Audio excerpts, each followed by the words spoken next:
FND in a LBRY by Hal Draper, who had been a writer, editor, teacher, librarian, and translator, as well as sheet metal mechanic and shipyard engineer. This story's title is a play on the title of an Edgar Allen Poe story published in 1833 called Manuscript Found in a Bottle. It was originally published in the December 1961 issue of the Magazine of Fantasy and Science Fiction, and followed by appearances in 4 anthologies: 17 Times Infinity in 1963, a German one in 1973, Inside Information, Computers in Fiction in 1977, and Laughing Space in 1982. Read by Darrell T. Smith II for my channel, Quasar Spectra. A brief introduction from the editor of 17 Times Infinity, Groff Conklin. Unlike the quotation that introduced the first story in this book, the two that follow are both honest-to-God true. 1. From the Library Journal, November 1st, 1961. Quote, "The December 12th, 1960 issue of Time included a statement that may provoke discussion and perplexity. It reported that California Institute of Technology professor of physics Richard P. Feynman argued that it would be convenient to be able to store all the world's basic knowledge in the equivalent of a pocket-sized pamphlet. The article, which was by Malcolm M. Ferguson, reference librarian at Massachusetts Institute of Technology, went on to add that Feynman had offered a prize to anyone reducing the information on one page of a book to 1/25,000th of the linear scale of the original, in such manner that it can be read by an electron microscope." End quote. 2. From Scientific American, July 1962, an advertisement for National Cash Register Company. Quote, "This new NCR development makes it possible to store the entire contents of a 400-page book on 1 square inch. Or, put another way, documents that now require 250,000 square feet of filing space can be stored in 6¼ square feet, using a photochromic material consisting of molecules of light-sensitive dyes." End quote. FND in a LBRY. From Report of the Commander, 7th Expeditionary Force, Andromedan Paleoanthropological Mission. What puzzled our research teams was the suddenness of collapse and the speed of reversion to barbarism in this multigalactic civilization of the biped race. Obvious causes like war, destruction, plague, or invasion were speedily eliminated. Now the outlines of the picture emerge, and the answer makes me apprehensive. Part of the story is quite similar to ours, according to those who know our own prehistory well. On the mother planet, there are early traces of books. This word denotes paleoliterary records of knowledge in representational and macroscopic form. Of course, these disappeared very early, perhaps 175,000 of our Yucals ago, when their increase threatened to leave no place on the planet's surface for anything else. First, they were reduced to micros, and then to supermicros, which were read with the primeval electronic microscopes then extant. But in another Yucal, the old problem was back, aggravated by colonization on most of the other planets of the local solar system, all of which were producing books in torrents. At about this time, too, their cumbersome alphabet was reduced to mainly consonantal elements. Thus, their cumbersome alphabet was reduced to consonantal elements.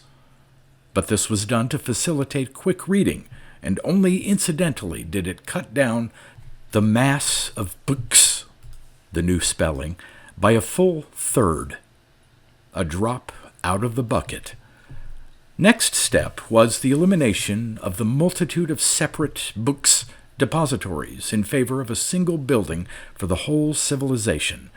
Every home on every inhabited planet had a farraginous diffuser which tuned in on any of the books at will. This cut the number to about 1/1,000,000th at a stroke, and the wise men of the species congratulated themselves that the problem was solved. This building, 25 miles square and 2 miles high, was buried in one of the oceans to save land surface for parking space, and so our etymological team is fairly sure that the archaic term library dates from this period. Within no more than 22 ukals, story after story had been added till it extended 100 miles into the stratosphere. At this level, cosmic radiation defarraginated the scanning diffusers, and it was realized that another limit had been reached. Proposals were made to extend the library laterally, but it was calculated that in 3 ukals of expansion so much of the ocean would be thus displaced that the level of the water would rise 10 feet and flood the coastal cities. Another scheme was worked out to burrow deeper into the ocean bottom until eventually the library would extend right through the planet, like a skewer through a shashlik, a provincial Plutonian delicacy. But it was realized in time that this would be only a momentary palliative. The fundamental advance, at least in principle, came when the representational records were abandoned altogether in favor of punched supermicros, in which the supermicroscopic elements were the punches themselves. This began the epoch of abstract rex, or rux, to use the modern term. The great breakthrough came when Mglidi finally invented mass-produced punched molecules of any substance. The mass of rux began shrinking instead of expanding. The Guldebug proved what had already been suspected. Knowledge was not infinite, and the civilization was asymptotically approaching its limits. The flood was leveling off. The Rux storage problem was hit another body blow 2 generations later when Kulsk used the Mglidi principle to develop the notched electron, made available for use by the new retinogravitic activators. In the ensuing 10 ukals, a series of triumphant developments wiped the problem out for good, it seemed. 1. Getting below matter level, Schmidt began by notching quanta, an obvious extension of Quisk's work, but found this clumsy. In a brilliant stroke, he invented the chipped quantum, with an astronomical number of chips on each one. 2. Schmidt's pupil, Kujit, even before the master's death, found the chip unnecessary. Out of his work, ably supported by Drunt and Lean, came the nudged quanta, popularly so called because a permanent record was impressed on each quantum by a simple vectorial pressure occupying no subspace on the pseudo-surface itself. A whole treatise could be nudged onto a couple of quanta, and whole branches of knowledge could for the first time be put in a nutshell. The rooks dwindled to 1 room of 1 building. 3. Finally, but this took another ukal and was technologically associated with the expansion of the civilization to intergalactic proportions, Fuchs and Sung found that quanta in hyperbolic tensor systems could be tensed into occupying the same spatial and temporal coordinates if properly pizzicated. In no time at all, a quantic pizzicator was devised to compress the nudged quanta into overlapping spaces, most of these being arranged in the wide open areas lying between the outer electrons and the nucleus of the atom, leaving the latter free for tables of contents, illustrations, graphs, etc. All the rooks ever produced could now be packed away in a single drawer with plenty of room for additions. A great celebration was held when the rook's drawer was ceremoniously installed, and glowing speeches pointed out that science had once more refuted pessimistic croakings of doom. Even so, two speakers could not refrain from mentioning certain misgivings. To understand the nature of these misgivings, we must now turn to a development which we have deliberately ignored so far for the sake of simplicity, but which was in fact going on side by side with the shrinking of the rooks. First, as we well know, the rooks in the new storage systems could be scanned only by activating the nudged or pizzicated quanta, etc., by means of a code number arranged as an index to the rooks. Clearly, the index itself had to be kept representational and macroscopic, else a code number would become necessary to activate it, or so it was assumed. Secondly, a process came into play of which even the ancients had had presentiments. According to a tradition recorded by Kuchev among some oldsters in the remote Los Angeles swamps, the thing started when an antique sage produced one of the paleoliterary books entitled An Index to Indices, or Ux to Ux, coded as a primitive I to the second. By the time of the supermicros, there were several indices to indices to indices, I to the third, and work had already started on an I to the fourth. These were the innocent days before the problem became acute. Later, index runs were collected in files, and files in catalogs, so that, for example, C to the third, F to the fifth, I to the fourth meant that you wanted an index to indices to indices to indices, which was to be found in a certain file of file of files of files of files, which in turn was contained in a catalog of catalogs of catalogs. Of course, actual numbers were much greater. This structure grew exponentially. The process of education consisted solely in learning how to tap the rooks for knowledge when needed.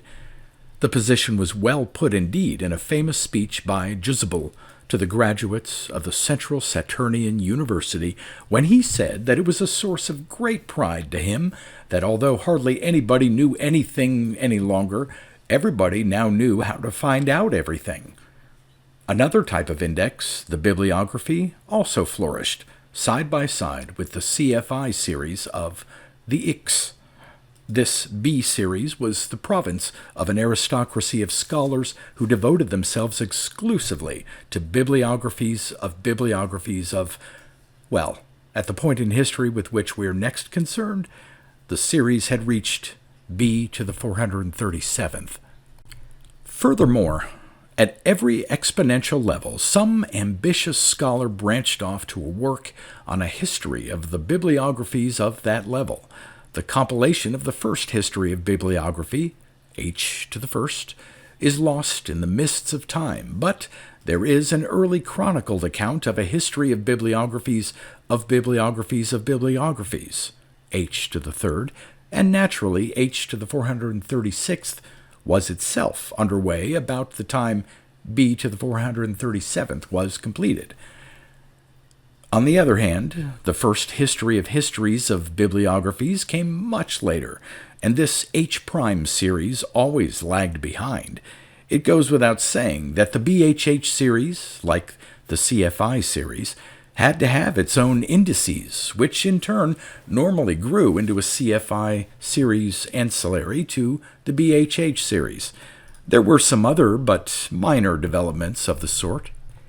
All these index records were representational, though proposals were made at times to reduce the whole thing to pizzicated quanta, reluctance to take this fateful step long won out. So, when the rooks had already shrunk to room size, the Ix were expanding to fill far more than the space saved. The old library was bursting. One of the asteroids was converted into an annex called the asteroidal storage station. In 13 UCALs, all the ASSs were filled in the original solar system. Other systems selfishly refused to admit the camel's nose into their tent. Under the stress of need, resistance to abstractionizing broke, and with the aid of the then-new process of co-spatial nudging, the entire mass of Ix was nudged into a drawer no bigger than that which contained the rooks themselves. Now, this drawer, D to the first, had to be activated by indexed code numbers itself. More and more scholars turned away from research in the thinner and thinner stream of discoverable knowledge in order to tackle the far more serious problem: how to thread one's way from the Ix to the rooks. This specialization led to a whole new branch of knowledge known as Ariadnology. Naturally, as Ariadnology expanded its rooks, its Ix swelled proportionately until it became necessary to set up a sub-branch to systematize access from the Ix to the rooks of Ariadnology itself. This, the Ariadnology of Ariadnology, was known as A to the second, and by the time of the collapse, the field of A to the fifth was just beginning to develop, together with its appropriate Ix, plus the indispensable BHH series, of course. The inevitable happened in the course of a few UCALs. The Ix of the second code series began to accumulate in the same ASSs that had once been so joyfully emptied. Soon these Ix were duly abstractionized into a second drawer, D to the second. Then it was the old familiar story. The library filled up. The ASSs filled up. Around 10,000 UCALs ago, the first artificial planet was created, therefore, to hold the steadily mounting agglomeration of Ix drawers. About 8,000 UCALs ago, a number of artificial planets were united into pseudo-solar systems for convenience.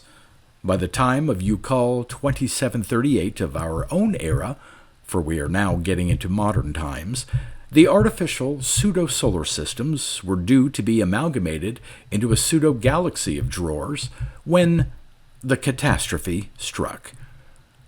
This tragic story can be told with some historical detail thanks to the work of our research teams. It began with what seemed a routine breakdown in one of the access lines from D to the 57th times 103 to D to the 42nd times 107.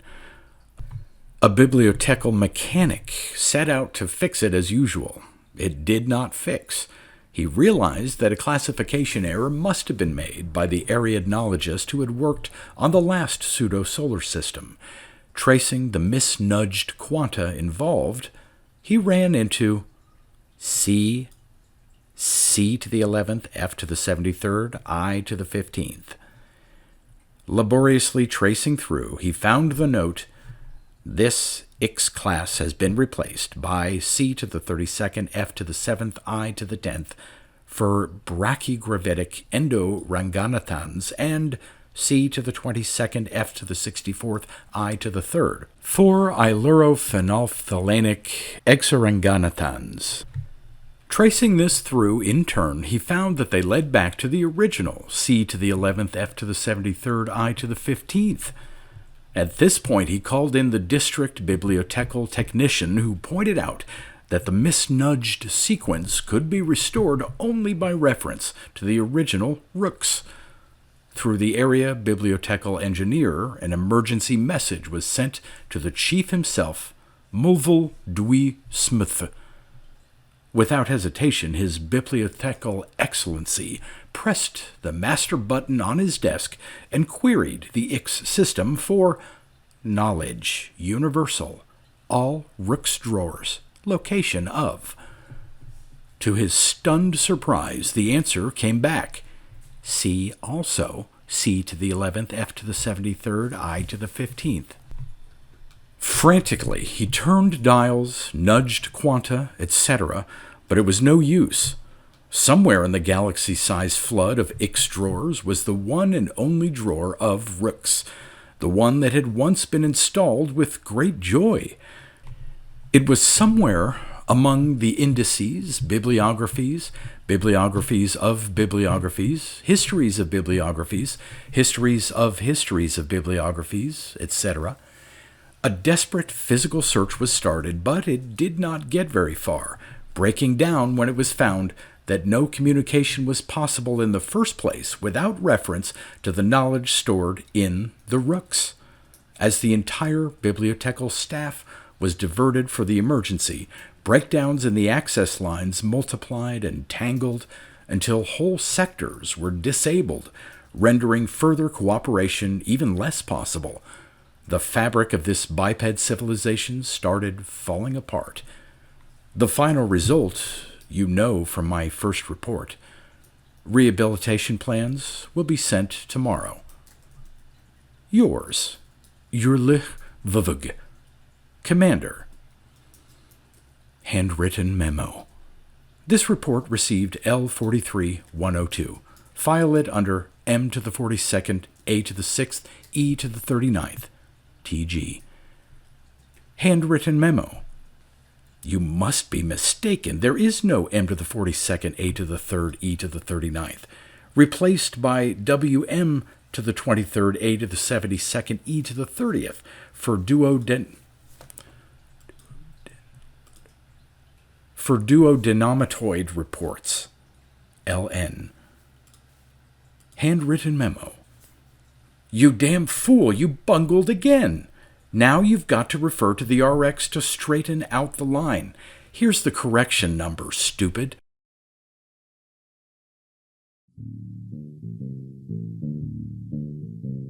You've been listening to pre-1990s speculative fiction readings with a highlight on science fiction by Darrell T. Smith II. Please consider clicking the donation link in the description box.